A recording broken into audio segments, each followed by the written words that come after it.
There are three different values that are evident in every single product or service in the world. And today we're just going to talk about real estate. And the first one is what I call an intrinsic or use value. It's basically the cost of consumption. So let me give you an example. If you're going to build a house in Woodlands or Sembawang versus building a house in Marina Bay or Orchard Road, the cost of construction is exactly the same. You build a house in the outskirts or in the city center, it serves the exact same purpose. If you wanted to, you could stay in it. If you don't want to stay in it, you could also rent it out as well. So the use value of both properties are the same. But why is there a big difference in the price? Which brings me to my second point, the perceived value. And properties in the core central region is perceived to be more expensive than properties that are in the outskirts. But in actual fact, the land is all the same. Doesn't mean just because your property is in Marina Bay or Orchard Road, there are gold or minerals or oil underneath the land, making that land more valuable. It's exactly the same. And lastly, we have what we call the exchange value. So the exchange value is basically what people are ready to use cash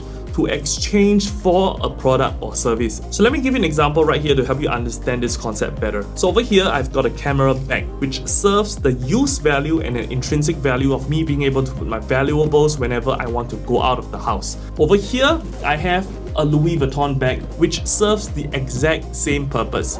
So both of these bags have the exact same use value and intrinsic value. And the only reason why the Louis Vuitton bag is more expensive than this bag is purely because of perceived value. Because the brand marketed themselves to be a luxury brand. But in actual fact, both of them have the exact same use value and intrinsic value. And because of this high perceived value, it leads to a high exchange value. Another example I'd like to give to you would be the most successful marketing campaign in the world, which is diamonds. $100,000 a carat. And we all know they're monopolized by one company called DBS. So to put it bluntly, we were a terrorist group. And the reason why diamonds are so expensive is because they're heavily marketed because of this company who monopolized the diamond market. You control the main area of the world where 90% of diamonds are coming from. And they need diamonds to maintain a certain pricing so that they can make profit. Keeping the public completely unaware at how worthless this mineral they're paying top dollar for really is. But in actual fact, are diamonds really that rare? Diamonds aren't really as rare as we once thought. Diamonds were popping up all over Africa. At your mine alone, you're digging up so many diamonds that if you were to put all of them on the market,